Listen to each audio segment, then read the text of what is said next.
BBC Bangla আপনাদের স্বাগত। আজ আপনাদের সাথে লন্ডন স্টুডিও থেকে আছি মানসী বড়ুয়া, আর ঢাকায় আমার সাথে থাকছেন আকবর হোসেন।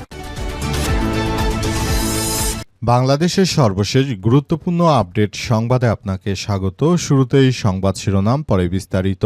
প্রথমেই জানাবো, তীব্র বিদ্যুৎ সংকট, শহরে 12 ঘন্টা, গ্রামে 18 ঘন্টা পর্যন্ত লোডশেডিং।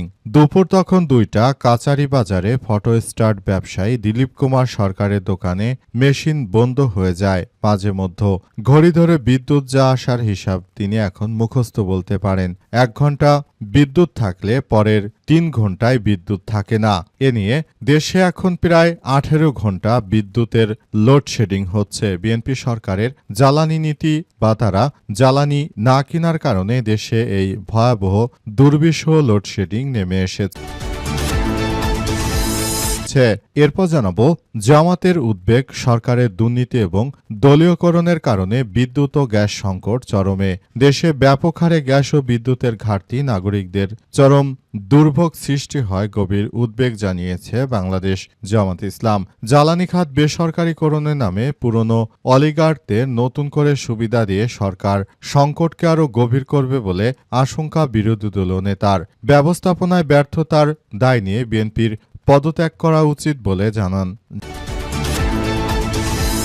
জামাতের নেতারা। এদিকে ময়মনসিংহে পাসপোর্ট অফিসের সামনে যুবককে কুপিয়ে হত্যা। সারা দেশে বিএনপি ক্ষমতা আসার পরই অরাজক পরিস্থিতি চলছে। এবার ময়মনসিংহ নগরীর মাঝকান্দা এলাকায় আঞ্চলিক পাসপোর্ট অফিসের সামনে প্রকাশ্যে মোহাম্মদ রাব্বি 25 নামের এক যুবককে ধারালো অস্ত্র দিয়ে কুপিয়ে হত্যার ঘটনা ঘটেছে। এবারে জানাবো, মুরগির বিষ্টার ভাগ নিয়ে মারামারি, কারাগারে জামাতের 3 নেতা। ময়মনসিংহের ফুলবাড়িয়া উপজেলার কাহালগাঁও একটি কোম্পানির মুরগির বিষ্টার ভাগ নিয়ে বিএনপির নেতাকর্মীদের সঙ্গে মারামারির ঘটনায় করা মামলায় জামাত ইসলামের 3 নেতাকে কারাগারে পাঠানোর নির্দেশ দিয়েছে আদালত। মূলত বিএনপির নেতারা সেই মুরগির বিষ্টাগুলো জোর করে নিয়ে যাচ্ছিল। শ্যামলীতে কয়েকটি টিনশেড বসত ঘরে আগুন লাগার ঘটনা ঘটেছে। পরে স্থানীয়রা এবং ফায়ার সার্ভিসের সদস্যরা পুরোপুরি চেষ্টা করে আগুন নিয়ন্ত্রণে আনতে সক্ষম হয়েছে। প্রিয় দর্শক, এতক্ষণ শুনছিলেন সংবাদ শিরোনাম, পরে বিস্তারিত। তবে তার আগে বন্ধুরা, অনুরোধ থাকবে এই সংবাদটিতে একটি লাইক দিন। এই চ্যানেলে আপনি নতুন হয়ে থাকলে আমাদের সংবাদটি দেখতে দেখতে চ্যানেলটি সাবস্ক্রাইব করে রাখুন। কমেন্ট করে বন্ধুরা আপনার মূল্যবান মতামত জানিয়ে দিন আপনি বিশ্বের কোন দেশ থেকে বা বাংলাদেশের কোন স্থান থেকে আমাদের সংবাদটি দেখছেন এবং শুনছেন। আর বন্ধুরা, সংবাদটি আপনার সোশ্যাল মিডিয়া ফেসবুকে শেয়ার করে বন্ধুদেরও দেখার সুযোগ করে দিন। গাজা যুদ্ধে আপনি যদি নিরীহ ফিলিস্তিনিদের ভালোবেসে থাকেন বন্ধুরা, কমেন্টে ইয়েস লিখে পুরো বিশ্ববাসীকে আমাদের এই তাজা আপডেটটি দেখার সুযোগ করে দিন। এবারে বিস্তারিত। গাইবান্ধায় তীব্র বিদ্যুৎ সংকট, শহরে 12 ঘন্টা, গ্রামে 18 ঘন্টা পর্যন্ত লোডশেডিং হচ্ছে। বর্তমান বিএনপি সরকার ক্ষমতা আসার পর থেকেই তারা দেশে কোনো বিদ্যুৎ দিতে পারছে না। পুরোপুরি দেশটাকে একরকম ধ্বংসস্তূপে পরিণত করছে। বিএনপির নেতাকর্মীরা তারা আসলে মুখে বড় বড় কথা বলেছিল, তারা 6 মাসের মধ্যে 1 কোটি মানুষকে তারা কর্মসংস্থান দেবে। এছাড়াও তারা বলেছিল এটা দেবে সেটা দেবে, বসে বসে মুখে ভাত তুলে দেবে। বাজারে গেলে নাকি তারা অর্ধেক টাকা নিয়ে গেলে তারেক রহমান ক্ষমতা আসার পর তারপর আর অর্ধেক টাকা দোকানে দিলে আর অর্ধেক টাকা বিএনপির পক্ষ থেকে দেয়া হবে, বাজার হয়ে যাবে। সহজ করে বলতে গেলে ধরুন 1 কেস ডিম আমি 300 টাকা দিয়ে কিনবো, আমি 150 টাকা দেব, আর বিএনপি ক্ষমতা আসার পর আর 150 টাকা তারা দিয়ে দেবে, এমন কথা ও প্রতিশ্রুতি দিয়েছিল। কিন্তু দেখা গেল যে তারা ক্ষমতা আসার পর দেশে সেটি তো হয়নি, বরং নিজে যে একটা ব্যবসা বাণিজ্য করব, মুরগির খামার করব, ফার্ম করব, কিংবা দেশের মধ্যে কোনো ব্যবসা প্রতিষ্ঠান দাঁড় করাবো, একেতে তাদের চাঁদাবাজ নেতাকর্মীরা, আবার অপরদিকে সারা দেশে গ্যাস নেই, বিদ্যুৎ নেই। ফলে মানুষের ব্যবসা প্রতিষ্ঠান বন্ধ রাখতে সবাই বাধ্য হচ্ছে। অনেক জায়গায় চাঁদা না দেয় মানুষকে তার ব্যবসা প্রতিষ্ঠানের মধ্যে পিটিয়ে হত্যা করা হচ্ছে।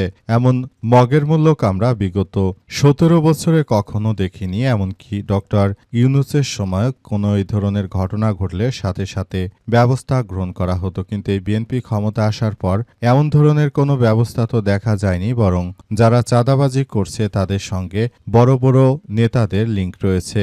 আবার বিদ্যুৎ দিতে পারছে না, জ্বালানি সংকট এত তীব্র হয়েছে যে দেশটা একরকম ধ্বংসস্তূপের দিকে চলে যাচ্ছে। ব্যাংকগুলো ঋণের অনুমোদন দিতে পারছে না। মোট কথা, বিদেশে বাংলাদেশ থেকে রপ্তানি আয় শূন্যর দিকে নেমে যাচ্ছে। এমন যদি চলতে থাকে ভবিষ্যতে বাংলাদেশে দুর্ভিক্ষ আসবে, সেটি আসলে এই মুহূর্তে আর বলার অপেক্ষা রাখে না। তাই আমাদের সবাইকে পূর্ব প্রস্তুতি নিয়ে রাখতে হবে। এই সরকারকে ক্ষমতায় বসানোর যে খেসারত দেশকে দিতে হবে সেটি এখন পানির মতো পরিষ্কার, সেটি সময়ের অপেক্ষা।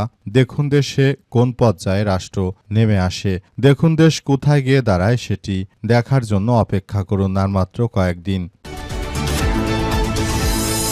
সরকারের দুর্নীতি, দলীয়করণের কারণে বিদ্যুৎ ও গ্যাস সংকট চরমে, জামাতের উদ্বেগ। বাংলাদেশ জামাত ইসলামের পক্ষ থেকে গভীর উদ্বেগ জানানো হয়েছে। বর্তমান সরকার যে ক্ষমতায় এসেছে, তারা ক্ষমতা আসার পর থেকে দেশের প্রায় প্রতিটি সেক্টরকে তারা দলীয়করণ করে দেশটাকে একটি ধ্বংসস্তূপে পরিণত করে দিয়েছে। তারা দেশটাকে একটি ভয়াবহ বিপজ্জনক পরিস্থিতির দিকে ঠেলে দিচ্ছে। অবস্থা চলতে থাকলে দেশ এক ভয়াবহ সংকটের দিকে চলে যাচ্ছে। এই মুহূর্তে অধিকাংশ মিল ফ্যাক্টরি বন্ধ হয়ে যাচ্ছে। দেশের বৈদেশিক আয় একরকম শূন্যের কোঠায় নেমে যাচ্ছে। এভাবে যদি চলতে থাকে তাহলে ভবিষ্যতে আমাদের জন্য চরম দুর্ভিক্ষ অপেক্ষা করছে। জামাতের পক্ষ থেকে বলা হয়েছে যে বিএনপি দলীয়করণ করে বিদ্যুৎ ও জ্বালানি সব জায়গায় অপদার্থ অযোগ্য লোক দিয়ে তারা আবারও সেটি চালানোর যে চেষ্টা করছে। আর তারা ক্ষমতা আসার পর থেকেই দেশের মধ্যে এই ধরনের বিশৃঙ্খল পরিস্থিতির সৃষ্টি হচ্ছে। সুতরাং এখনই যদি এটিকে যথাযথভাবে কার্যকর পরিস্থিতির মধ্যে নিয়ে যাওয়া না যায় তাহলে ভবিষ্যতে আমাদের জন্য আরও বেশি ভয়াবহ বিপর্যয়কর পরিস্থিতি অপেক্ষা করছে। দেশটাকে তারা একরকম ধ্বংসস্তূপের শেষ দিকে নিয়ে যাচ্ছে। এখান থেকে আমাদের বেরিয়ে আসতে হবে। আমরা এই বিষয়গুলোকে খুবই গুরুত্ব সহকারে দেখভাল করছি। আমরা বাংলাদেশটাকে সুন্দর করে পরিস্থিতি সুন্দরভাবে গড়ে তোলার কথা আসলে বলছিলাম, কিন্তু বিএনপি ক্ষমতা আসার পর সব জায়গায় দলীয় লোকদেরকে দিয়ে তারা একরকম দেশটাকে একটি ষড়যন্ত্র সর্বোচ্চ পর্যায়ে নিয়ে গেছে। এই বিএনপি তারা আসলে দেশটাকে ধ্বংস করেই ছাড়বে মনে হচ্ছে বলে জানায় জামাতের নেতাকর্মীরা। ময়মনসিংহে পাসপোর্ট অফিসের সামনে যুবককে কুপিয়ে হত্যা। ময়মনসিংহের নগরের মাসকান্দা এলাকা আঞ্চলিক পাসপোর্ট অফিসের সামনে প্রকাশ্যে রাব্বি 25 নামের এক যুবককে ধারালো অস্ত্র দিয়ে কুপিয়ে হত্যা করা হয়েছে। আজ নিহত রাব্বি নগরের 15 নম্বর ওয়ার্ডের জেলা পরিষদ হাই স্কুল রোডের মোবারক হোসেনের ছেলে। তিনি মাসকান্দা আকাশ কম্পিউটারের দোকানের কর্মচারী। পুলিশ ও স্থানীয় সূত্র দেখে জানা গেছে যে দোকানে অবস্থান করছিলেন রাব্বি। 9টার দিকে কয়েকজন ব্যক্তি দোকানে ঢুকে তার উপর আতর্কিত হামলা চালায়। এ সময় ধারালো অস্ত্র দিয়ে তাকে এলোপাতাড়ি কোপানো হয়েছে। পুলিশ ও স্থানীয় সূত্র থেকে জানা গেছে যে হামলার পর দুর্বৃত্তরা দ্রুত ঘটনাস্থল থেকে পালিয়ে যায়। রাব্বি চিৎকার শুনে স্থানীয় লোকজন এগিয়ে এলে তাকে উদ্ধার করে ময়মনসিংহ মেডিকেল কলেজ হাসপাতালে নেওয়া হলে কর্তব্যরত চিকিৎসক তাকে মৃত ঘোষণা করেছে। তবে কি কারণে তাকে এভাবে দিনে দুপুরে কুপিয়ে হত্যা করা হলো সেসব বিষয় আমরা জানতে পারছি না। এই বিষয়টি আসলে আমাদের সবার জন্য খুবই এক ভয়াবহ ঘটনা ঘটছে এবং এই ঘটনা আসলে সবার জন্য খুবই এক ভয়াবহ বিপজ্জনক পরিস্থিতির সৃষ্টি করছে। এই মুহূর্তে আসলে যদি এভাবে চলতে থাকে তাহলে এক ভয়াবহ বিপর্যয়কর পরিস্থিতি যদি এভাবে চলতে থাকে দেশ জুড়ে, তাহলে দেশ আর ভালো হবে কবে? যদি এভাবে বিএনপির এই ধরনের কার্যক্রম চলতে থাকে, তারা যদি দেশের নিরাপত্তা দিতে ব্যর্থ হয়, তাহলে আর ভবিষ্যতে তারা বাংলাদেশকে ঠিক তো থাক দূরের কথা আরও এক ভয়াবহ বিপর্যয়ের দিকে তারা এগিয়ে নিয়ে যাচ্ছে। মুরগির খামারের বিষটা ভাগাভাগি নিয়ে কারাগারে জামাতের 3 নেতা।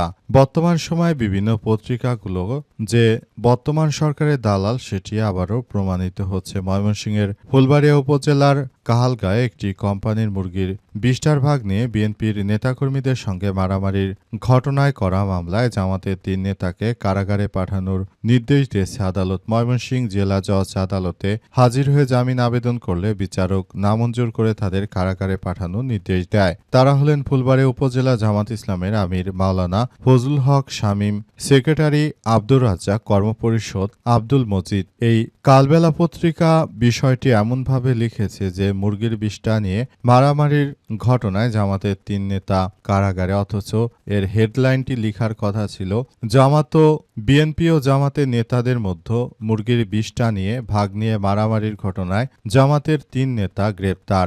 অথচ তারা লিখেছে মুরগির 20টা ভাগাভাগি নিয়ে মারামারির ঘটনায় জামাতের 3 নেতা গ্রেপ্তার। পুরোপুরি যারা ক্ষমতায় তাদের চাটুকারিতাই হচ্ছে এই পত্রিকাগুলোর কাজ। বর্তমান সময়ে সবাই এর জন্য সব পত্রিকাগুলোকে বয়কট করতে বাধ্য হচ্ছে।